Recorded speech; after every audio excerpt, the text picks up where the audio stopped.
يهده الله فلا مضل له ومن يضلله فلا هادي له ونشهد أن لا إله إلا الله وحده لا شريك له ونشهد أن سيدنا ومولانا محمدا عبده ورسوله أرسله بالحق بشيرا ونذيرا أما بعد فأعوذ بالله من الشيطان الرجيم بسم الله الرحمن الرحيم مالك يوم الدين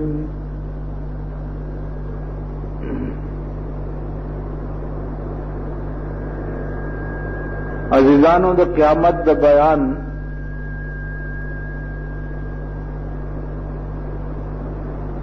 پورا تفصیل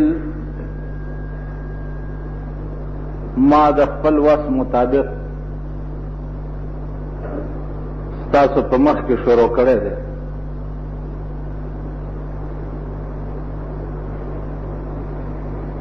نن دا باس دی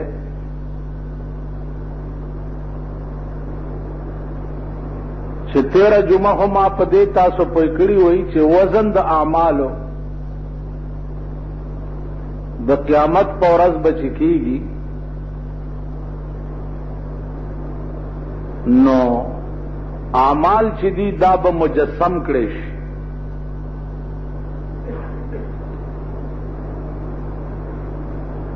او هغه اجسام چې دي هغه به بیا پتلا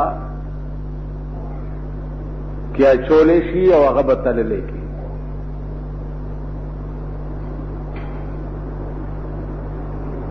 عزیزانو دا ټول بداسي نه لکه دنیا کې په یو تله کې کانی پراته او بل طرف تله کې هغه شی پروتي. دا ټول بداسي وی چې یو تله کې به بدی پراته او بل تله کې به نیکی پراته. نه الله په پويږي چې د بدای تله به درنیږي او کده نیکای تله به درنیږي.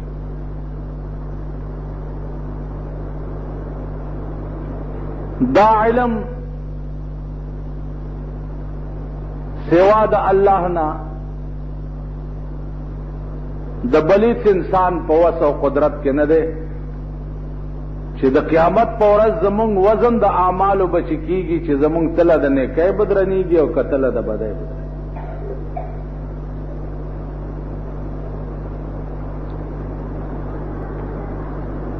په دې کې به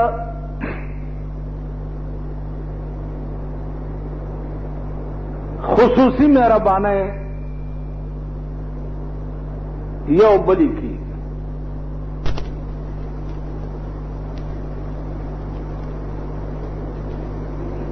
دا یو ټکی نن جمعه کې کدا نور خبره درته نه یادېږي نو کم از کم یو مطلبي ټکی خو پکې یاد ساتل پکار.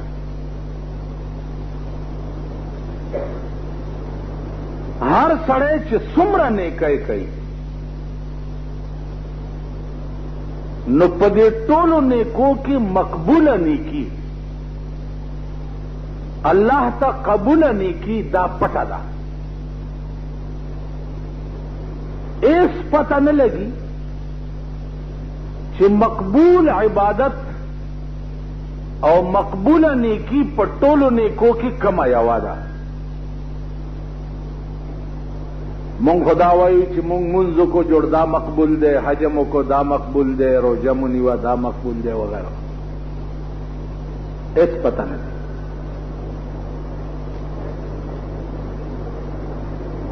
کېدای شي چې دا منځونه زمونږ په قیامت کې ټول مسترد شي.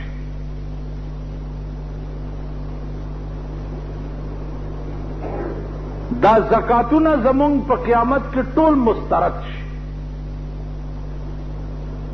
حج زمونږ په قیامت کې دا مسترد شي. یا الله دا ولې ما تا ته نو ویلي چې زه ستا پړه پوهېږم.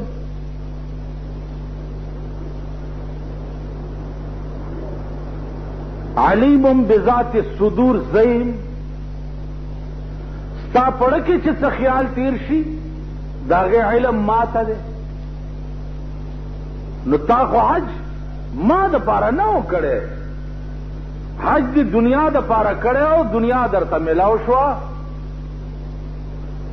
لہذا حج دې مسترد شو. منځونه دې ټول مسترد ځکه دي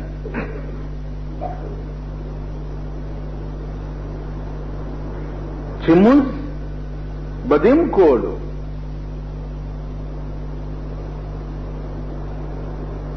او ما تا ته ویلیو چې د منځ اثر دا دی چې پتا کې عجز او انکساری پیدا شي.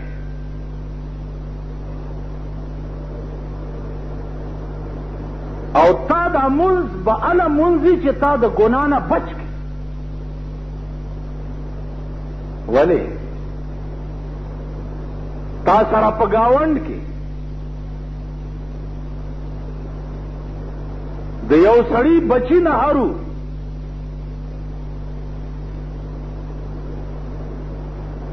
او تا داغي تپوس نه دی کړی. گاون کې در سره یتیمانو تا داغي تپوس نه دی کړی. نو تا دا جنت صرف په دې منځونو کې کتلې، چېرې دې په خپل ګاونډ او علاقه کې دا تپوس هم کړی چې دلته څوک خوار غریب شته؟ لہذا ما ستا ټول منځونه چې دي دا مسترد کړل. اته هم خپه نه شئ، په دې بلا غاویره نه شئ کړ چې دا مونږ منځونه کوو، دا راته ښکاري چې جوړ ایو مولا تقریر کولو ده چامړي په قبر باندې ویلې رونو تاسو خو قمقل یې ټول او زه ملایم زما په باطن کې نظر لګي. ویل د جمعې په شپه به د کور نه چې کومه روټۍ کته نو ما ویل په باطن کې دی ولیدو چې برې شو د جنت توتی شو او د قبر نه والوتو، کینې اوس یې پرانیزئ په قبر کې نشته. اوس تاسو مونږ دا خیال کړی چې جوړ برې شو د جنت توتی دی، تاسو خیال راغی. انسان خود څه کوي؟ نن د انسان همدردي نشته، او بیا په دې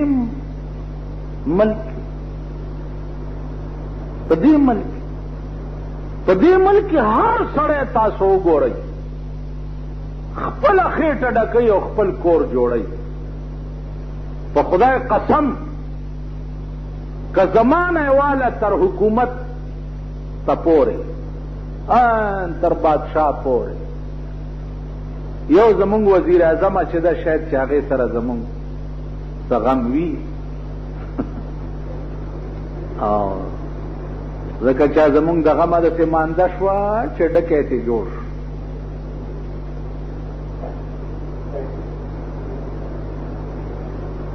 په دنیا کې پوس پرې کړی ملک به د پاکستان نه نه وي، پوس پرې کړی ملک ګرځوه پوزه په مخ باندې، دا غوسه ده.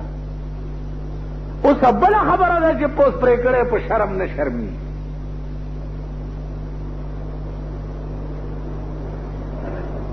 نو زمانه والا ترین بادشاہ د ملک پورې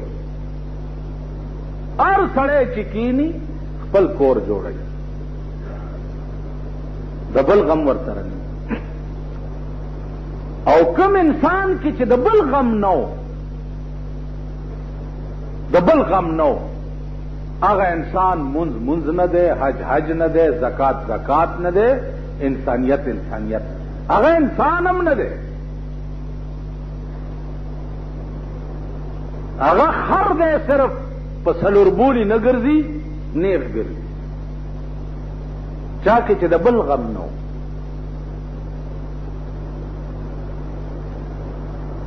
په جنگ احد کې 9 کسان لګېدلي دي داسې په قطار پراته دي اوبه راوړئ اوبه یې چې راوړې ړومبي له یې چې ورکړې ویل زما خیر دی دې دویم له یې ورکړه چې دویم له یې ورکړې وې زما هم خیر دی دې دریم له یې ورکړه چې دریم له یې وړی زما هم خیر دی دې څلورم له ها چې نهم پورې اوبه رسېدې چې دې خوا یې وکته ټول وفات شوي د زنکدن په وخت یو سړی چې د زنکدن په وخت کې وایي چې زما خیر دی دې بل له یې ورکړه تاسو به وکئ داسې په ایمان د ودونو کې چې ناست دي داسې په ډله به او د چا مجمع کې غوښې تیکه زیاته وي د چا کې کمه کمې والا لږه لږه خوراک وي زمونږ خپله کمېږي مړه ساله څه درکړي وبه کوي داسې نو عرض مې دا و عزیزانو چې لوی شی چې کوم دی هغه یو درد دی دننه په زړه کې چې د بل متعلق پیدا شي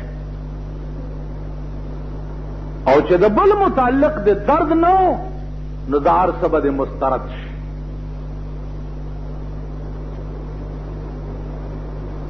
الله دې د هغه ورځې نه وساتي چې زمونږ هر څه به مسترد شي روجه بزی منز بزی حج بزی حج سره حج کراچی ایرپورٹ یا اسلام آباد ایرپورٹ باندې چې کوشي اول نئی تکینی ګیره کله کی او د بازګل کوتک چې په پیښور ایرپورٹ باندې را کوشي خره له مخ څه چل دی حج نه راغی جی صاحب ګیره خو دې قوم ته سخکاری نه ګیره هغه شی دی دا یاد لرئ که یو سړی ګیره کاله کړه او په شیشه کې وکته او ویې چې زه خو ډېر ښایسته شم نو په ټکي کافر شي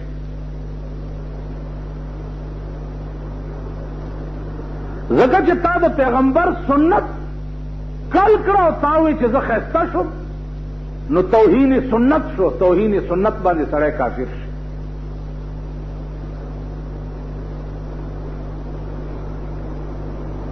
بیا ګیره د 1,40,000 پیغمبرانو سنت دی په جنت کې د بی بی حوا د سر ویښته نو آدم علیہ السلام تقاضا وکړه چې خدای داسې ویښته زمام پکار دي نو الله ورته وی چې طالبم زینت درکم نو ګیره ولا پیدا کړه ورته آدمه د بی بی حوا زینت د سر ویښته دي او ستا زینت دا ګیره ده نو ګیره د سړي زینت دی په دې ښایسته ښکاري په دې ښه ښکاري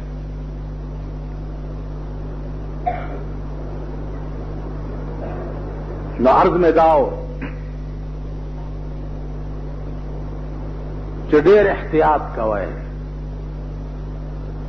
د پیغمبر سنت تا سپک قتل د دغه خلقو به د خدای سره هیڅ تعلق نه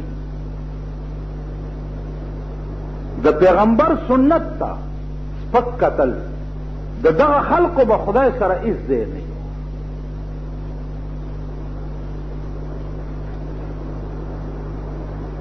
بعض خلق وایي چې خزه میں خپکیږي چې ګیره پرېږدم نو خلقه د ښځې چې ویښته خوښ نه دي نه یې راوله دنه سر کل کا او ته ګیره کلوه یو خدا غیرت وکړي نه یې وله راوله وی ستا دا ګز ګز ویښته چې په سر ولاړ دي زما دا خوښ نه دي هغه نه سرکل کا مولای ته جوړه کا او تګیره کړه تم ځان ته سړی وې چې تا ښځه تا ته وایي چې ستا ګیره زما خوښه نه ده ته سړی بیا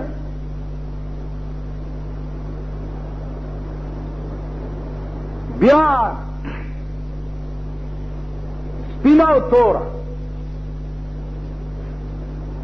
تورواله د ګیرې خالص تورول چې دي دا حرام دي خالص تورول د ګیرې چې دي دا حرام دي اول ګیره د ابراهیم علیه السلام سپینه شوې وه سپین ویښته پکې ولګېده وی یا الله دا زما ګیره خو سپینه شو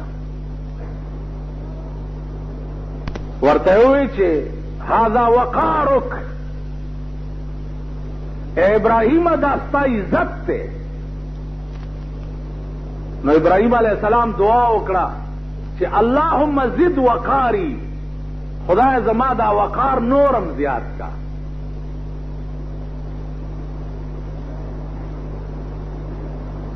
نو ټوله ګیره سپینه شو اوس خدای او د خدای رسولانو چې کوم شي ته عزت ویلی دی او کوم شي ته زینت ویلی دی او هغې ته زه بېعزتي ووایم یا هغې ته بدرنګي ووایم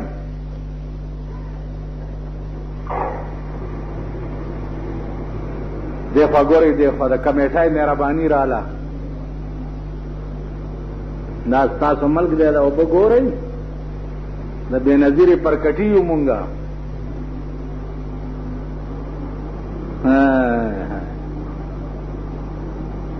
څلور میاشتې وشوې چې په دې علاقه کې اوبه نشته څلور میاشتې یو دومره غوندې ټیوبویل دی د هغې مشین ستا د پاسوبې سره د حکومت نشي جوړولی اوس مشین یې چې راوړو کوټه پې څوک نشي جوړولی او په پېښور کې ګرځي د کمیټۍ میر او مور او نیا او ټول ګرځي څه مسلې خو نشته څه دې قوم بله ورځ ګلونه وراچول خدای دې په اووم اسمان کې اوبه په دې قوم قات کړي په اووم اسمان دا څه قوم دی یا دا څه ملک دی قوم د سړي زامن پکار دي د نه سړي زامن چې قومي هغه قوم د خدای نیست و نابود کی هغه قوم نه دی قوم داسې پکار دی حضرت عمر په منبر ولاړ دی او خطبه وایي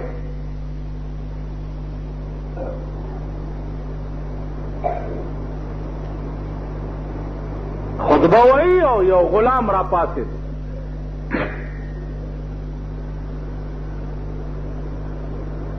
دې ځای نه یې ونیو عمر فاروق او لاندې را کوز کو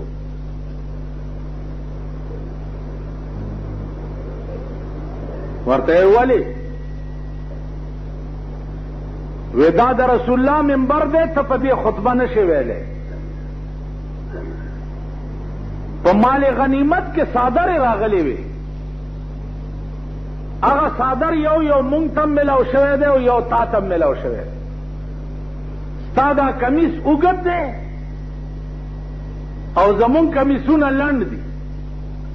معلومیږي دا چې تا ځان له دوه کمیسونه ساتلي دوه څادرې دې ساتلي نو ستا کمیس ته ځکه اوږد جوړ شوی دی ستا حق څه و چې تا دوه څادرې ځان له ساتلې ته زمونږ سره مساوي حقدار په دې ملک کومه روټۍ چې زه خورم ابه ته خورې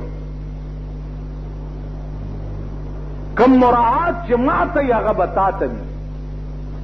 عمر فاروق لاندې ولاړو او زوی له یې اواز کو چې راشه وی بچیا زما دا کمیس اوږد ولې جوړ شوی دی وی پلاره ما خپله حصه څادرم تاله درکړو نو ستا کمیس دی نو غلام ته وایي چې بچیا یو څادر زما خپلو یو څادر مې زوی راکو نو زما کمیس ځکه اوږد جوړ شوی ویل زه اوس منبر ته وخېږه او خطبه ووایه او بے حیا او بے غیرت قوما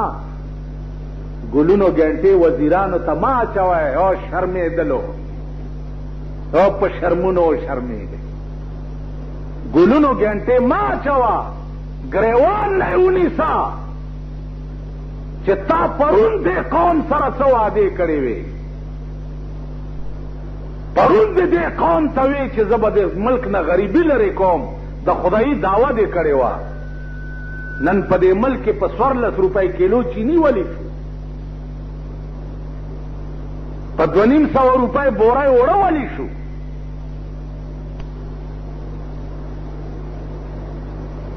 په 200 روپۍ کیلو غوښه ولی شوه دا کیلو کاڼ هم د کم ملک نه راوړو تاسو خدای تباه او برباد کا کیلو د جوکر بچونو هر تکلیف تاسو د بار ملک کوئ ټیډي پیسې په بل ملک لیدلې وه پړک دلته هم ټیډي پیسې راوړي کیلو کاڼې چرته په امریکا یا بل ملک لیدلی دی کیلو کاڼې دلته هم راوړو د بل ملک تکلیف خو په سړیتوب کې هم چرته وکئ که نه یو ملک وښایئ په مخ د ځمکه چې قوم را پاسېدلی یو حکومت ته مطالبه کړي چې اوبه نشته یو ملک وښایئ قوم را پاسېدلی یو حکومت ته ویلي چې اسپتال نشته قوم را پاسېدلی یو حکومت ته ویلي چې سړک نشته قوم را پاسېدلی یو حکومت ته ویلي چې اوړه ګران دي او چینی ګران دي یو ملک وښایي په مخ د ځمکه سوا د دې ملک نه د هر شي به مطالبه کې او چواره څه دی چواره هره ورځ به دروغله درخواست کې چې دي چواره راولېږه هره ورځ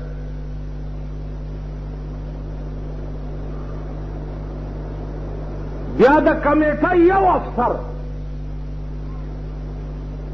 بله ورځ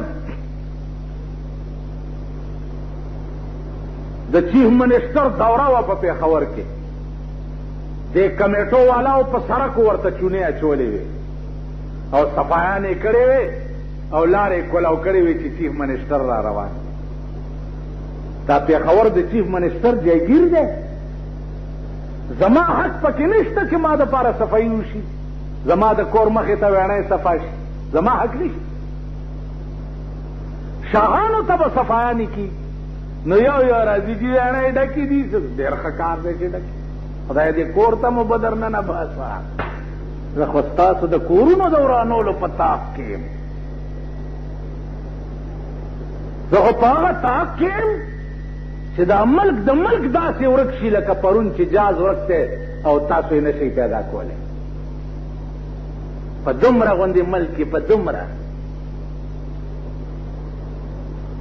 په 50-60 میل ایریا کې جاز ورک دی او 54 کسان پکې دي او ستا د ملک ټول ټیمونه پې ناکام شو په دومره ملک کې عظیم جاز نشي پیدا کولی نو هر شي نه به زه درخواست کوم او دا د کمیټۍ اوبه دي دې ته یې 15 ټلیفونونه وکړه نو رای وړې کم ټایم کې مخې جمعې له به ټول بیا اودس راځئ یو ځلې به مونځ کوئ ټول به بیا اودس راځئ او دا کمیټۍ دې خدای تباه او برباد کی خدای دې د دې کورونه وران کی یو افسر یې په سړک نه ګرځي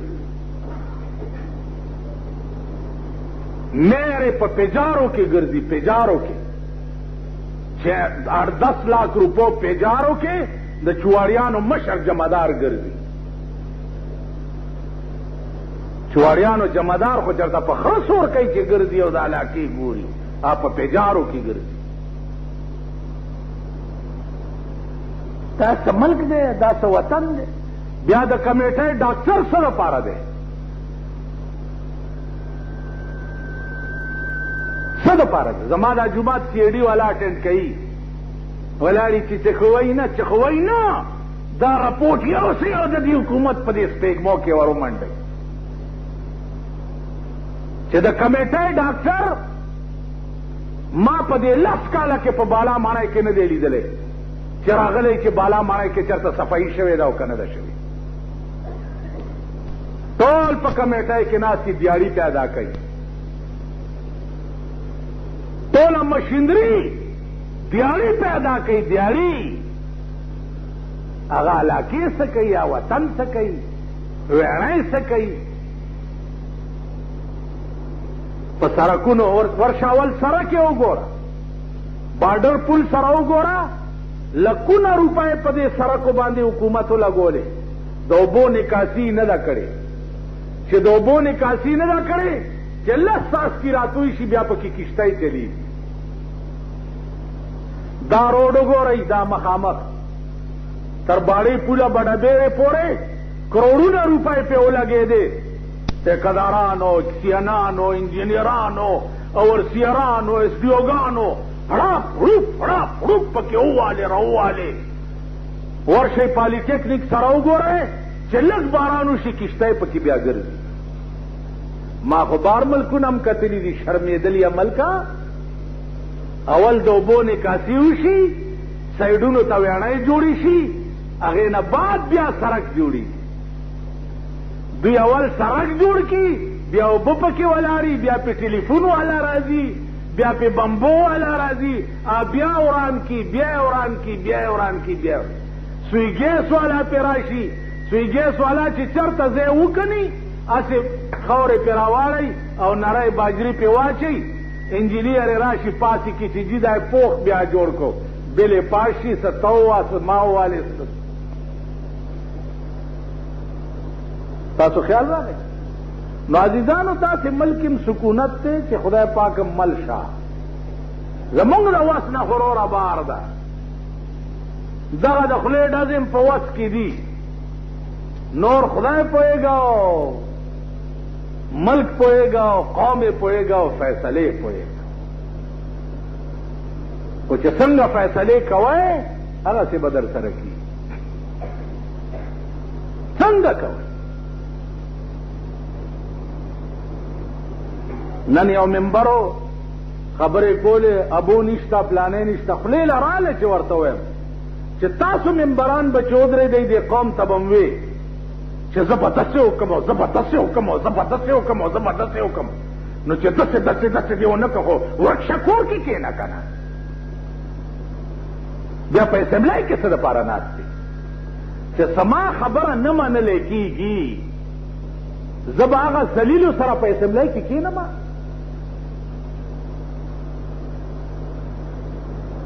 د بینې او د ایم پی اے اسفل تالو سټلو دپاره ناست دی هلته. ځکه نه دې ممبرانو به تاسو ته وي که نه چې ووټ غوښتوله به درتله، رونو زه به ملک چیپر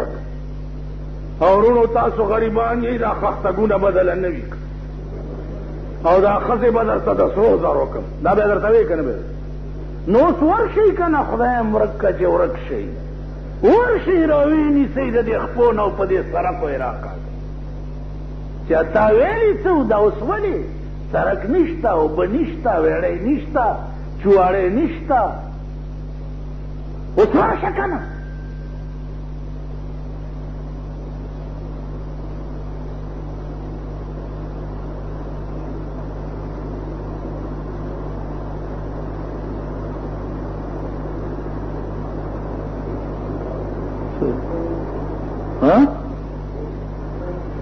بہرحال عرض داو چې دنیا کې د دې ټولو څیزونو خیال وساتئ. آخرت زمونږ بالکل تباه دی، د واړه نه واله تر لویه پورې چا چې د ایثار ماده نه وه، د ځان نه زیات ورسره د بل فکر نه و، د دې خلکو آخرت تباه دی. قبرونه به د اور تنوري، قبرونه به د لړمانانو پلو، دا به تباه وي. غریب لا د غریب مناسب وس پکار دی، او معتبر له د معتبر مناسب وس پکار کدغه تله د نیکۍ خپله درنول پکارم وي نو هرې نیکۍ ته به ورتر غاړه وځئ پته نه لګي چې د خدای رضا په کوم شي تاسو وګورئ بعضې وخت کې په سړک منځ کې خښته پرته لاری نه یا ټرالۍ نه پرېوځي دا خو به م لیدلي نو موټر یا سایکل یا لاری چې پرې راځي نو سټیرنګ کټ کړي او داسې د خښتې نه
یو سړی راغی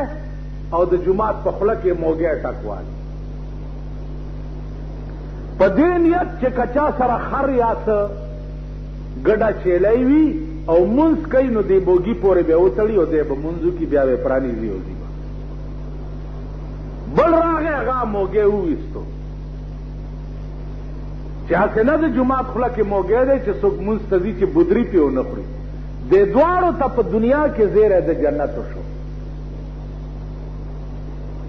ځکه چې یو په کم نیت تړلی و هغه هم نیک نیت و او چې چا وویستو هغه هم نیک نیت و نو الله دې زمونږ نیتونه ټیک او د ایثار ماده دې راکې پیدا کړي د ایثار ماده د اعمالو د وزن بیان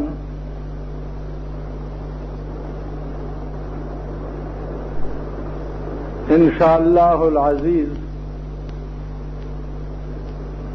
سحد پورے بس تاسو په سمجھ کے راغلے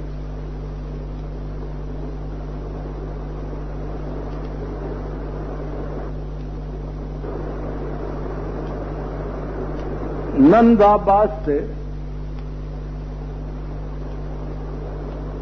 چې د قیامت په ورځ به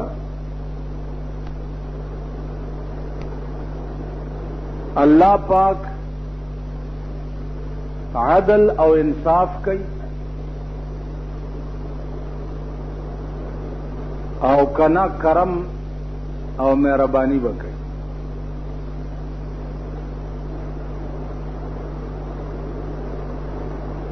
کله قیامت په ورځ اللہ پاک عدل وکړو انصاف یې وکړو نو یو سړی بم جنت ته لاړ نشي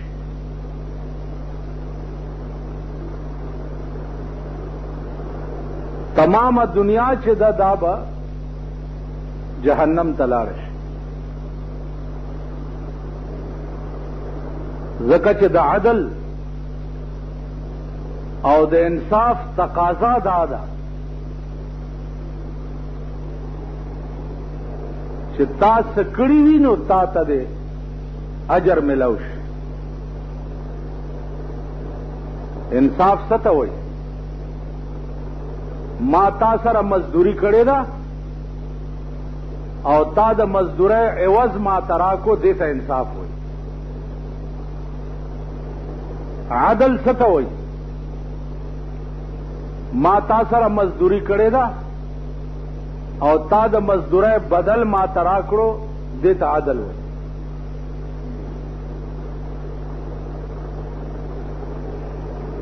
نو عزیزانو که عدل او انصاف په قیامت کې شروع شو نو دنیا به ټوله جهنم ته لاړه شي ځکه چې عدل او انصاف تقاضا دا ده چې مونږه سکړي او مونږ ته عوض ملو شي. مونږ سکړي نه دي نو مونږ ته به جنت ملاویږي څنګه؟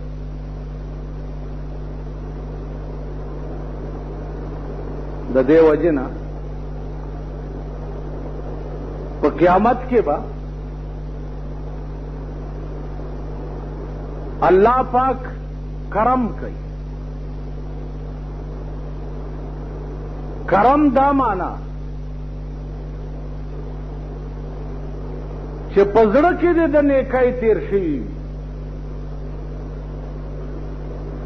اراده دې د نیکۍ کړې وي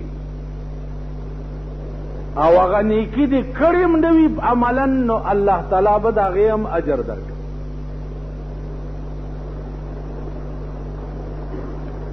دې ته کریمانه او مشفقانه انداز وي. اوس تاسو به دا وایئ که د یو سړي ګناه پړه کې تېره شي نو قانون دا دی چې ګناه دې په زړه کې تېره شي او د ګناه اراده وکړي او په خارج کې دې هغه ګناه کړې نه وي نو عملنامه کې لیکلی کېږي نه. او د نیکۍ چې خالی اراده وکړي او پړه کې دې تیر شي نو عملنامه کې داسې ولیکلی شي لکه دا نیکي تا کړي وي. اوس دا خبرې نه مونږه پوهېږو او نه سمجھ کې راځي. دا ټول څیزونه د سړي په سمجھ کې اله راشي چې څه وخت کې د قیامت ورځي او ته مبتلا شي.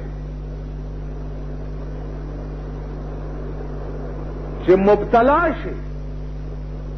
نو بیا به په تمام 16 او 15 باندې پوه شي چې اوفو کاش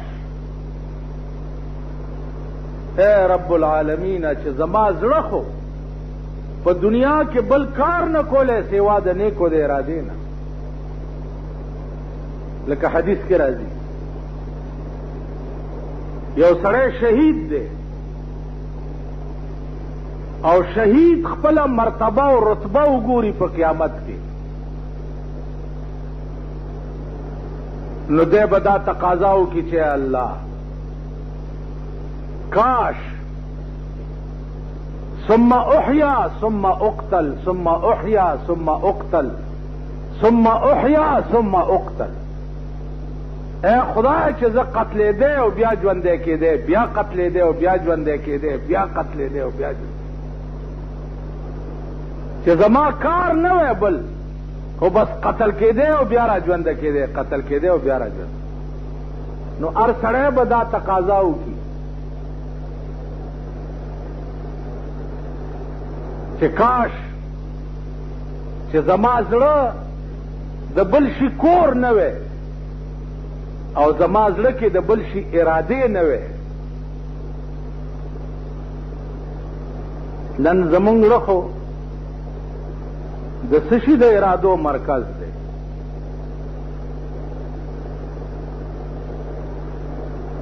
نن زمونږ زړه د څه شي د ارادو مرکز دی. نن ستا د ملک دنیا کم طرف ته روانه ده، څه کېږي لګیا دي.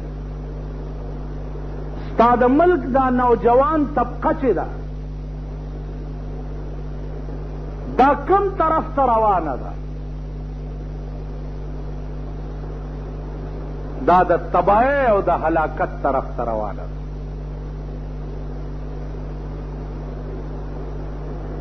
سهار وګوره د هرې محلې نه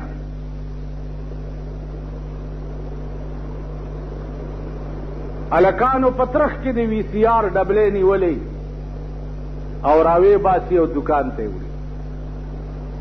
هرې محلې ټوله شپه ستا د ملک دا نوجوان طبقه چې ده دا وي سی آر ته تېروي.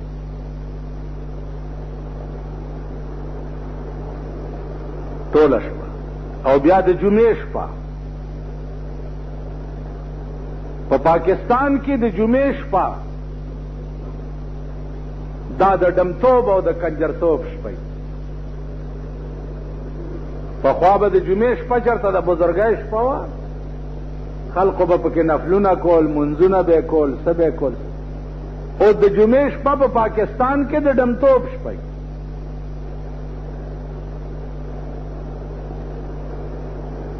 وَإِذَا كَانَ رَبُّ الْبَيْتِ بِالطَّبْلِ ضَارِبًا فَلَا تَلُومُنَّ أَوْلَادَهُ بِالرَّقَةِ وای چې د کور مالک دبلې غږی د کور مالک دبلې غږی نو که بچی ورته ګډیږي نو بچی مه ملامت کوه هلکه چې پلار یې دوپړی ماري نو که زوی ورته ګډیږي دا څه د شرم خبره ده تاسو ووایئ چې پلار یې دبلې یا باجه غږی او زوی په ګډېدو شي نو دا زوی ملامت کول پکار دي اوس خو معاشره د پاکستان داسې شوه چې سربراهان د ملک چې دي په سټیج د پاسه په دغې شروع شو او بیا د ملک دنیا ورته ناسته ده او ګوري ورته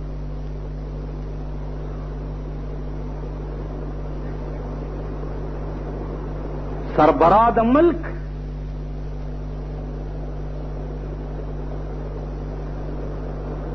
چې پرون 450 کسان سره د جازه ورک دي په دې ملک کې خوشحالي کول پکارو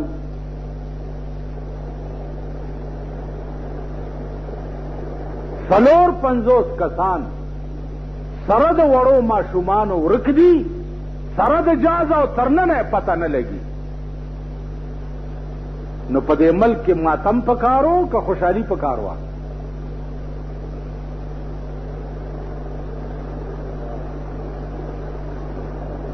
په دې ملک کې ګډا پکارو او که په دې ملک کې ماتم پکارو سربراه د ملک چې مړ شي د امریکې صدر مړ شو د روس صدر مړ شو د چین وزیر مړ شو د برطانیې وزیر مړ شو مونږ ورته شل او څلوېښت ورځې جنډې سر نه ګون کړي وي چې د برطانیې وزیر مړ دی 450 کسان سره د پاکستان د یو عظیم جازه ورک دي یو ورځ څوک پاکستان مناو نه کړو الټه په کابل ورځ ګډېده وکړه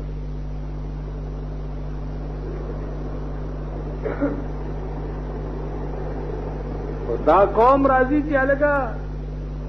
چینی ګرانه شوه او پلانې ډېر ښه وشو موږ څه وکړو چې ګرانه شو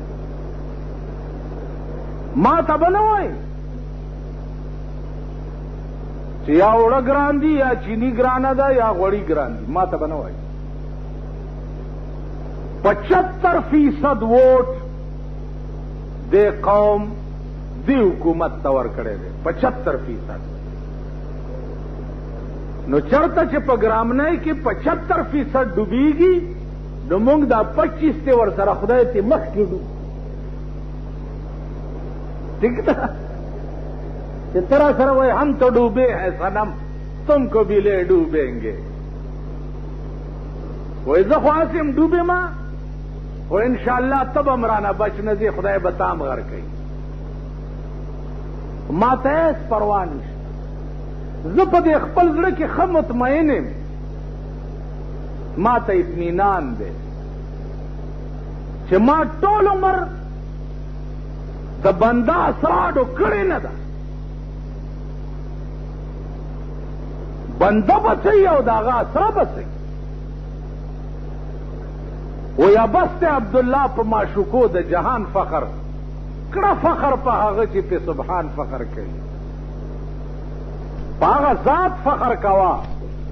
چې په کوم ذات باندې الله فخر کړی دی. پاکستان به څه یو منبر به څه یو وزیر به څه په هغه پورې بړه تړل څه چې او دا پلانې راغی زما به دا کار وشي او پلانې راغی. مونږ څه کار دی؟ تاسو دې قوم په بنده پورې اړه تړلی دی، نتیجه او انجام به که ژوندي وي په دې منبر درته ښیم چې د بنده اسرم وه او د اسمان اسرم نه وه، انجام هم څه شو. نن ستا د ملک کروڑونه روپۍ په فضولیاتو او په عیاشو خرچ کی. نن د ملک خدمت نشته، د قوم خدمت نشته. وردی شي کنه دا قوم دا د پیښور خلک دې کمیټۍ پورې ورشي، دې کمیټۍ ته ورشي او دې ته ووایئ چې تا په کومې خوشحالۍ کې پرون زرګونه روپۍ پنډای ته په جلوس باندې ختمولې، په کلي او وطن کې خو اوبه نشته او ته د کمیټۍ میرې، ته د کمیټۍ افسرې، تا زرګونه روپۍ په کومې خوشحالۍ کې.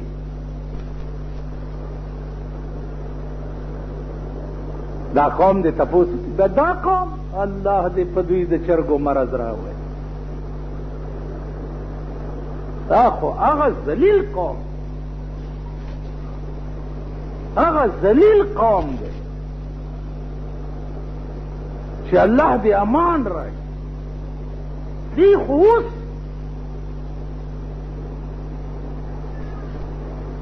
په دې جومات کې دا تاسو چې ناست اوس په هغه دروازه کې څوک اواز کوي چې وزیر صاحب راغی، که تاسو زما خبرې ته غوږ کېښود دا ږیره مې کله کوي، ټول به خوا وګورئ دا شیخان یې او که میخان یې. دا قوم پیژنه. مولانا وی بہر رنگے کے خواہی جام میں پوش، بہر رنگے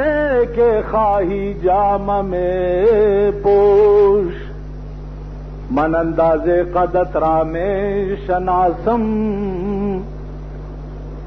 بہر رنگے کے خواہی جام میں پوش. وہ ہر رنگ جامے چاغندے واغندا، لیکن من انداز قدترا میں شناسم، رستا د پند چال پیجنم. ابل ورځ راته یو سړي ټلیفون وکړو، ما ته نامه درته خپله نه ښیم چېرته راپسې تقریر کې ونه وی، اراده مې کړې وه د ږیرې پرېښو چې ږیره پرېږدمه، خو ویل ږیرو والا مې په دې جلوس کې پاس د لارۍ د پاسه په ګډېدو ولیده. نو مولانا صاحب خدای راستي کوي پرېږدم خفه نه شي، مالکه به دې پرېښوه نو د سړي زوی به نه یې. ږیرو والا په ګډېدو نو ماله وکړه. پښتون خو ډم کېږي نه او چې ډم شي بیا ډر ډر نارې وایي. پښتون خو بیا ثاني نه کړ، په هر آرام توپ کې بیا ثاني نه. ګیرو والا نو الله دې امان راکړي عزیزانو. څه پکې د دغه ورځې احساس که په ژوند در سره پیدا نشه، د مرګ نه وروسته دې ورځې دپاره هېڅ نه جوړي، هېڅ نه کېږي. په دغه ورځ به الله کریمانه انداز کوي نو علا به چرته د جنت لار کولاویږي. که کریمانه انداز نو خبره د عدل او د انصاف شروع شوه ټوله دنیا به جهنم ته لاړه شي.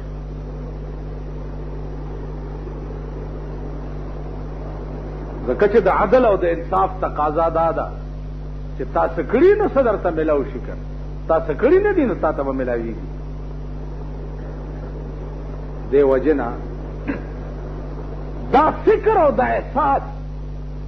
پیدا کول پکار چې زما مخې ته یو دومره عظیم مورز را روانه ده چې زه به په کروڑونو کاله د ځمکې او ازمکم د تانبې نور یو نیزه د سر د پاسه اوچت مازغه به په سر کې د وریجو غوندې خوټ کېږي په خپه چې په ځمکه ږدې د خپې غوښې به ځمکې پورې پاتې کېږي په کروڑونو کاله به په داسې ځمکه ولاړې او حساب به کېږي.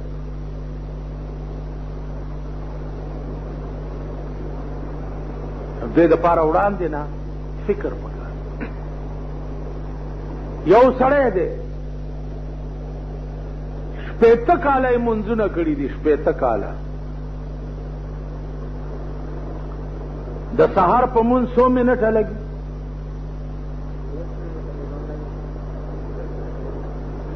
خو زیات نه زیات 14 سره یې کښېنو 10 منټه ماسپښین مونځ باندې 15 منټه 10 او 15 25 مازدیګر مونځ باندې 15 منټه 30 منٹ ماخام منز باندې 10 منټه 40 منٹ ماسخوتن منز باندې 15 منټه نو 55 منٹ 55 منٹ هم مکواد یو غنټه کا نو ار اورز 15 منزونو باندې یو غنټه ار اورز د میاشتې 10 غنټې شوې او د کال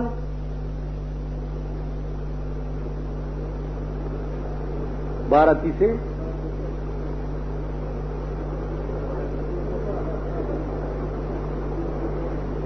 12 یو شو شپږ نور شو کنه یار ٹھیک شو 300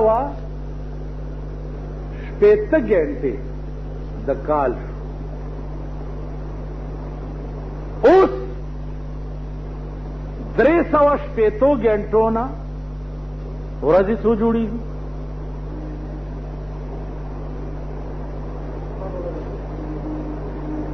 ویښ شئ ویښ خدای بندګانو ویښ سیلاب یوړی د سبای سیلاب ویښ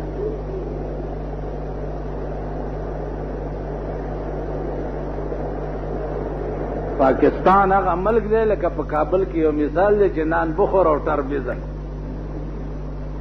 وی روټۍ خوره او ټیزونه اچوه نور ته کار مه کوه. پاکستان هغه ملک دی نان بخور او ټربیزن والا هغه د اکبر باچا لټان دي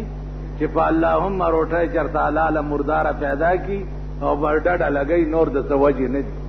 د اکبر باچا زمانه کې او درې لټان پراته وو نو دا یو په دې سینه بیره پراته وه او دوی داسې پراته دي نو پاس یو سړی تېرېدو ورته آواز وکړو چې کاکا لږ راکوشه چې راکوش شوی دی ویل ولې ویل دا بیره خو لږه د خوله کې راواچوه.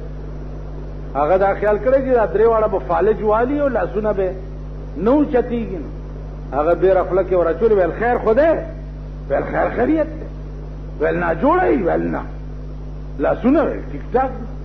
چې شړپ شو چې په دې مخې ووایي ویل بیړه دې غرکشه زه دې د اس نه ورپسې راکوس کړم او ته د دې ځای نه دې بیره دلته کولی نه شوه. دویم چې ورسره پروت و ویل سمې ووادارني ویل ولې ویل پرون مې اودس مات کړی نو پاکوله میم نه ده نو هغه یې پرېښود دا دویم یې یو شړپ ووالو چې متیازې وکړې نو ځان به هم درته بل پاکوي چې دویم یې ووالو دریم ورته وایي چې ښې ووه دا دواړه ارامیان دي ویل په تا څه چل دی ویل پرون پروت ومه سپي مې خوله کې متیازې کولې دوی ورته کورې هم نه وې وایي په ایمان مونږ هغه یو که نه سپي زمونږ خوله کې متیازې کوي او د سماتي ځای راله بل پاکوي ډېره راله بل په خوله کوي مونږ نه څه نه کړي مونږ به جازونه جوړو مونږ به توپې جوړو مونږ به ټینکونه جوړو ورشه که نه ته په دې ټول پاکستان کې وګرځه ټول پاکستان او خپل تمام ساینسدانان او تمام انجینیران او تمام یونیورسټۍ دې ولټوه او دا تپوس ته وکړه چې د ځمکې نه نور ته 100 کروڑه میله لار ده او د ځمکې نه سپوږمۍ ته بیا 100 کروڑه میله لار ده او دا سپوږمۍ کې بیا 100 سپوږمۍ دي نورې ورشه دا اندازه په ټول پاکستان کې وګرځه دا ګډېدونکو نه تپوس وکړه چې څوک یې درته وکړي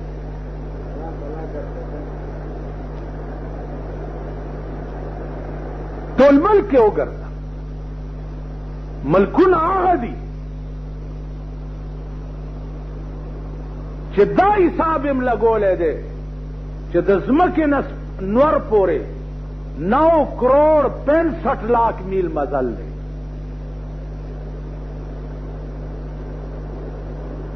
تاسو پہ پوهیږئ 9 کروڑ 65 لاکھ میل مزل دی خلق هغه دی قوم هغه دی ریسرچ چې قرآن ویلی دی چې سیرو فی الارض لعلهم یتدبرون یتفکرون پس مکه کې وګرځئ فکر وکئ تلاش وکئ د قرآن په دې آیات ریسرچ نن هغه قومونه کوي چې د نور حساب یې درته لګولی دی بیا دا حساب تاسو له پته درځي چې نور راوخیږي نو د هغه رڼا 9 کروڑ 65 لاکھ میل په مزل باندې 100 منټه کې د هغې هغه شعاع او رڼا ځمکې ته رارسي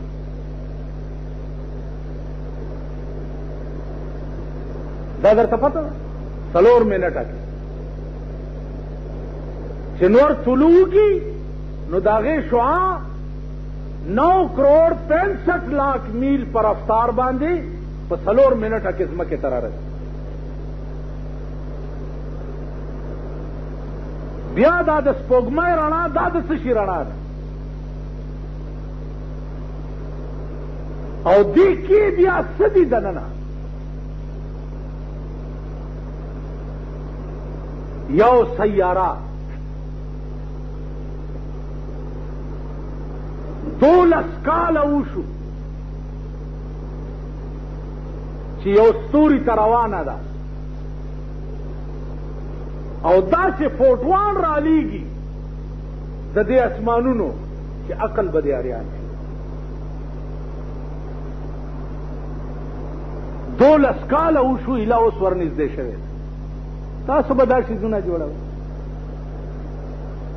مونږ خو ډم قوم یو ډم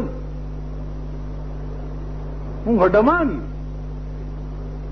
په جلسه کې مونږ ګډېږو په لاره مونږ ګډېږو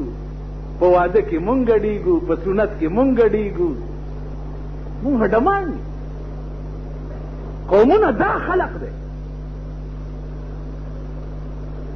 چا چې ستورو او سپوږمیو نورونو ته ځان ورسول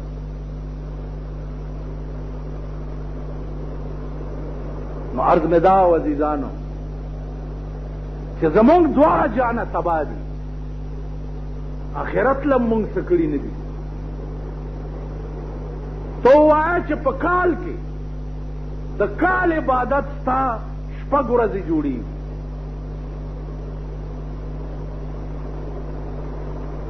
نو د شپږو ورځو په محنت باندې به ته جنت غواړې.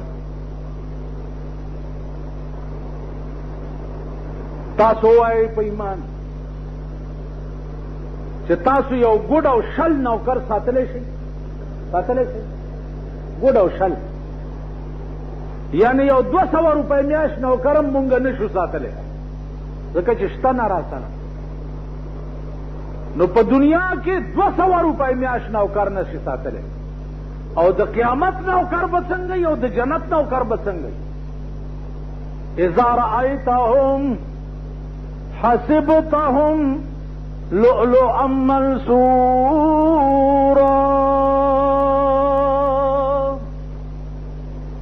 اذا رأيتهم حسبتهم لؤلؤا منثورا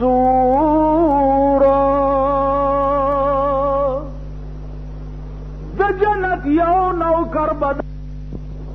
نو ته به وایې چې دا د ملغلرو نه چا تار ویستی دی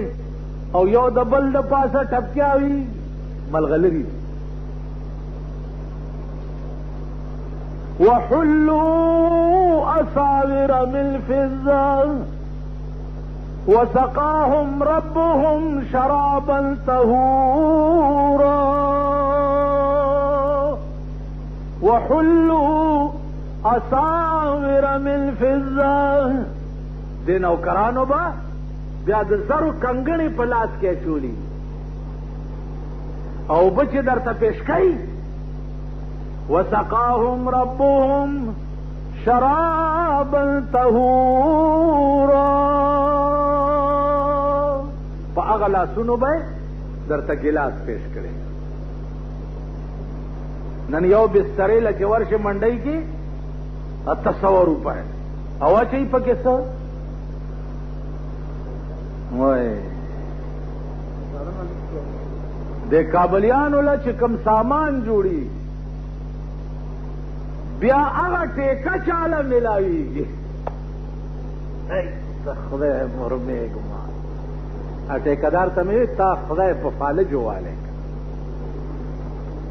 تا خدای ورمیږما